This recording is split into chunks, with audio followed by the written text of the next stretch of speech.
እኔ የሚያሳስበው አሁን የደንብ ልብሱ ተለብሶ እንደዚህ ያሉ ነገሮች መደረጋቸው ብቻ ሳይሆን እንደዚህ ያለ ድርጊት የሚያደርጉ አጭበርባሪ ሰዎች በመንግስት ባለስልጣናት ጆሮ መሰጠቱ ጭምር በጣም ያሳስበኛል።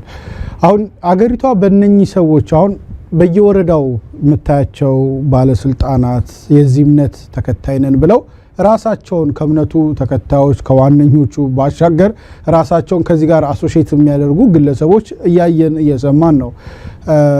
እነኚህ አይነት ሰዎች ደግሞ በየግላቸው እንደዚህ ያለ ኪስ አውላቂ አጠገባቸው አስቀምጠው እነኚህ ኪስ አውላቂዎች ደግሞ ወታደር ይታዘዝላቸዋል። በነገራችን ላይ ግልጽ አድርጎም ለመናገር ይሄ ደቡብ በተለይ አሁን አዲስ የተቋቋሙት ክልሎች ውስጥ በብዛት የወንጌል አማኝ ክርስትና እምነት ተከታዮች እንዳሉ ይታወቃል። እነኛ አካባቢዎች ላይ ግን በጣም የሚገርመው ነገር በህግና ስርዓት ሳይሆን በግለሰቦቹ ግላዊ ቅርበት እና በጎ ፍቃድ ላይ ተመስርቶ ነው። የዛሬ 2-3 ዓመት እኮ እናስታውሳለን መከላከያው እንዴት አይነት ለምሳሌ ከዩ ጩፋ ጋር በተገናኘ ኮሎኔል ጌትነት ወጥቶ በወቅቱ መግለጫ ሲሰጥ እንግዲህ አሁን አይ ቲንክ ማረጉን ተቀይሯል። ይቅርታ በቀድሞ ማረግ ነው የጠራሁት። ወጥቶ መግለጫ ጭምር ሲሰጥና እርምጃ ይወሰዳል ምን እርምጃ እንደተወሰደ ባላውቅም ግን እርምጃ ይወሰዳል ሲባል ጭምር እናስታውሳለንና አሁን ላይ የወረዳ ጀምሮ እስከ ከፍተኛ መንግስት ባለስልጣናት በዚህ እምነት ስም የሚያጭበረብሩ በጣም ብዙ ናቸው።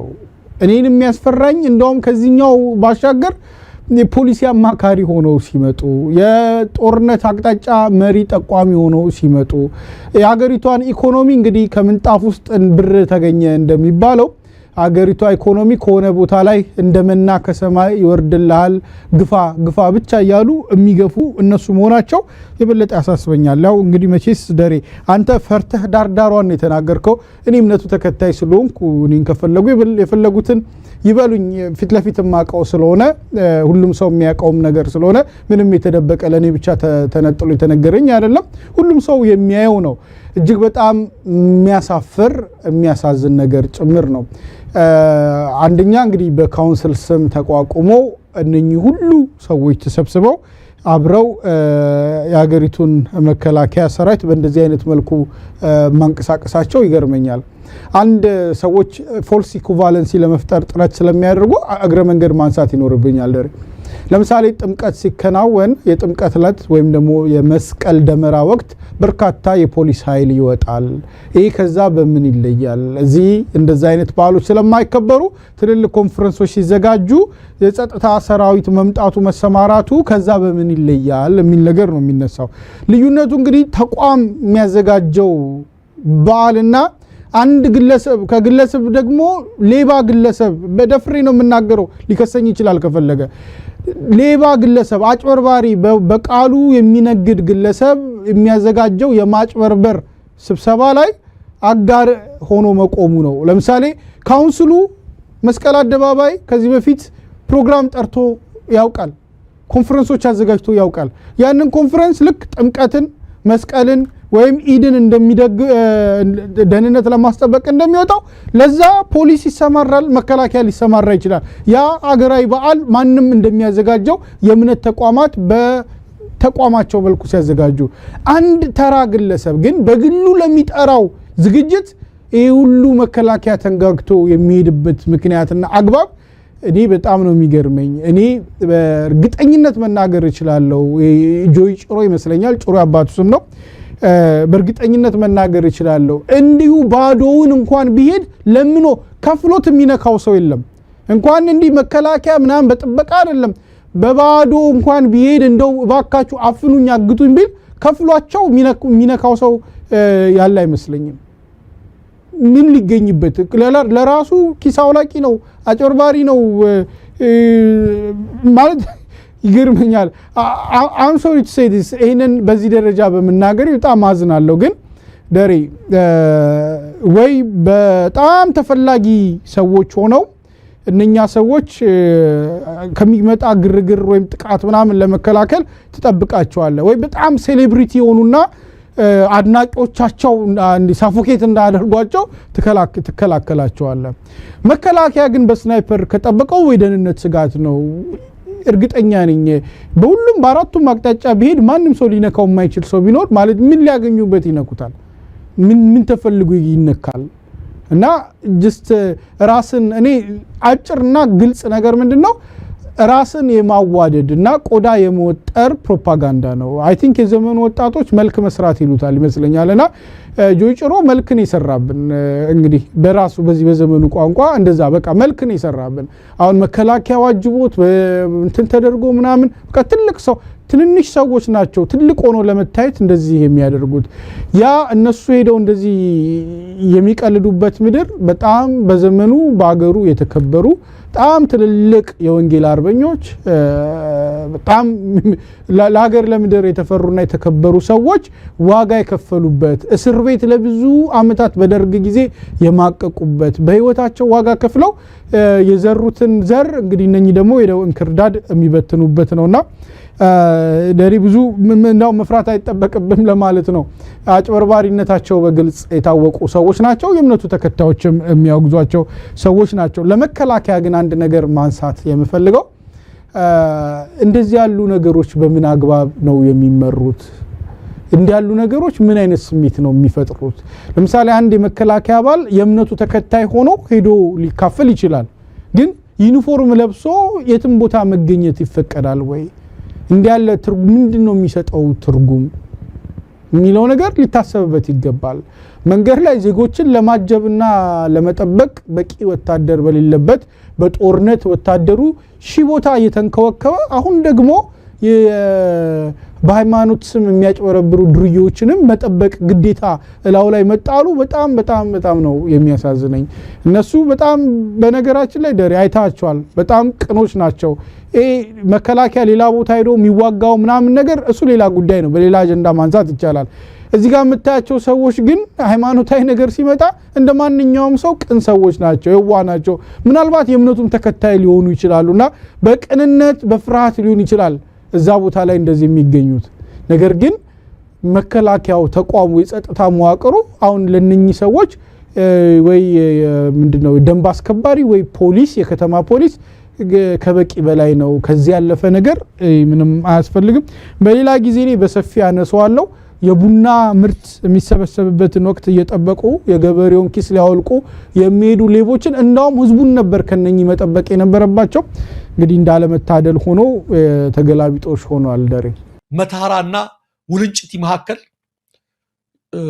ሾፌሮች ረዳቶች መገደላቸው ነው መኪናዎች ቆሞ ቪዲዮ በጣም ያሳዝናል የሾፌሮቹ የረዳቶቹና የሟች ተሳፋሪዎች አስከሬን በትናንትናው ዕለት ወደ ቤተሰቦቻቸው እንደሄደ ግልጽ ለማድረግ ተሞክሯል በጣም አሳዛኙ ነገር በዚህ በመታራና በውልንጭቲ መካከል ዙባራ በተባለችው ቦታ ላይ ለተፈጸመው ጥቃት በጣም ቀላል ነበር 4 እና 5 ፖሊስ ወይ ሚኒሻ ቢመደብልን ኖሮ ይህ ግድያ አይፈጸምም ነበር ነገር ግን በተደጋጋሚ ቦታው አደገኛ እንደሆነች ብንናገርም ጥበቃ የሚያደርግ አካል ባለመኖሩ ወንጀለኞች ዘራፊዎች እንደፈለጉ በነጻነት እንዲቀሳቀሱ ሆነዋል በሚል ሀዘናቸውን ገልጸዋል ከዛ ሆነው አስከሬኑ ወደ ቤተሰቦቻቸው ሲወስዱ የነበሩ የአይን ምስክሮች ማለት ነውና ፒተር ይሄን መረጃ አንብቤ ወዲያው አይኔ ምን ላይ እንዳረፈ ታውቃለህ እዚህ አካባቢ ላይ በጂንካ ከተማ ይካሄዳል ለሚባል ኮንፈረንስ አንድ ያው ነብይ የሚባል ማለት ነው ጭሮ የሚባል ለሚያደርገው ኮንፈረንስ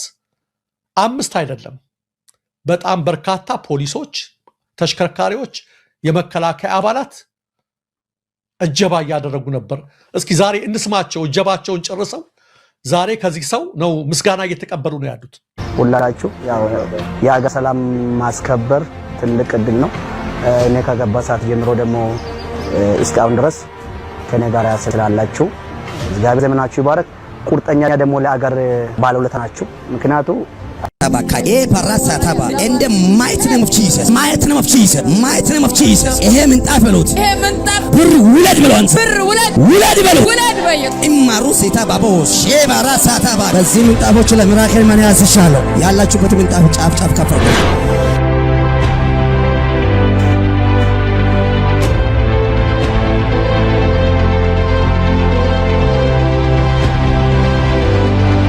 ብር ያገኛችሁ ስላለቀስኩ ነው ይህንን ነገር ስመለከተው ያየሁት። ይህ እንግዲህ ተመለከቱ፣ ስለ እምነት አይደለም። ይህ ሰው በራሱ በትክክለኛዎች የፕሮቴስታንት እምነት ጭምር የተወገዘ ነው። የዚህ አይነት ድርጊት ሚራክል መኒ ነው። ምንጣፋችሁን ሰብስቡና ብር ይወርድላችኋል አለ። የኢትዮጵያ ብር ላይ የተጻፈውን ነገር ሁላችሁም ታውቁታላችሁ። ለአምጪው እንዲከፍል ያስገድዳል የሚል ጽሑፍ አለበት። ከዛ ስር ምን አሉ? ቁጥሮች አሉ። እነዚህ ቁጥሮች በሙሉ በብሔራዊ ባንክ የተመዘገቡ ናቸው፣ ብሩ ላይ ማለት ነው። እሱ በሚራክል መኒ የሚያወጣው ከምንጣፍ ስር ብሔራዊ ባንክ የማያውቀው ስንት ቁጥር ብሎ የመዘገባቸውን ብር ነው የሚያመጣው ነው። እኔ የሚገርመኝ ይህ አይደለም፣ ስህተት አስተምሮ አይደለም። ይሄ ግድ የለም፣ የየራሱ ነው። እንትን የሚሉት ይከተላሉ፣ ግድ የለም። እግዚአብሔር ይፈርዳል በዚህ። እጅግ የገረመኝ መከላከያ ልብሳቸውን ለብሰው ሰዎች እየተገደሉ ቅድም እንደነገርኳችሁ 4 ፖሊስ፣ 5 ፖሊስ፣ 3 ሚኒሻ በጠፋበት ትልቅ ዕድል ነው። ሾፌሮች የተለያዩ ቦታ እየተገደሉ ባሉበት ሰዓት ላይ መከላከያዎች ለዚህ አገልጋይ ማለት ልብሳቸውን ኢትዮጵያን አርሚ የሚለውን ሰንደቅ ዓላማ ያለበትን ለብሰው የእሱን አገልግሎት ለመጠበቅ ይህን ያህል ኃይል መሰማራቱ፣ ደግሞ የለበሱት ልብስ ተመልከቷቸው። ከፍተኛ ባለስልጣናትና ወታደራዊ ማዕረግ ያላቸው የአየር ኃይል ቺፎች ሁሉ የሚለብሱት ልብስ ነው የለበሱትና ያለ ማንም ከልካይ በአደባባይ ይሄ ይደረጋል። እውነት ኢትዮጵያ ውስጥ ስርዓት አለ? ኢትዮጵያ ውስጥ በእውነት ፍትህ አለ? ኢትዮጵያ ውስጥ በእውነት መንግስት አለ? አገሪቱ እንደዚህ የወሮ በላ ሀገር የሆነችው ለምን ይሆን? ምን አይነት አገዛዝ ነው ያለው? እኔ በእውነቴ ነው ያልኩት። በቃ እግዚአብሔር አውሬው እየበላት ነው ይችን ሀገር።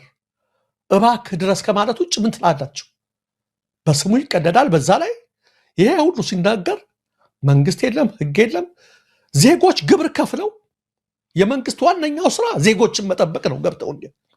ሁለተኛ ስራው ደግሞ መሰረተ ልማቶችን መዘርጋት ነው። ከየት ከሚሰበስበው ገንዘብ። ግብር የሚያስገቡ ሾፌሮች ላባቸውን ጠብ አድርገው ነጭ ላብ ግብር የሚገብሩ ሰዎች አንድ ሚሊሻ ያልተመደበላቸው። የህዝቡን ላብና ጉልበት በተለያየ ምክንያት ለሚመዘብዙት ግን እንደምትመለከቱት ይሄ ነው እየተደረገ ያለው። እንደውም ቪዲዮ ተቆርጦ ነው ለአገልግሎታቸው ትንሽ ቲፕ ይሰጣቸዋል። እነዚህ ከሱ ነብዩ ለወታደሮቹ ይሄ ውርደት ነው። እንደ ሀገር ነው ያፈርኩት። በተለይ በየጊዜው ሰዎች የሚጠብቃቸው አጥተው ይቀጠፋሉ የሚባለው ሰባ እጅግ በጣም ስላዘንኩ ነውና እንደው ፒተር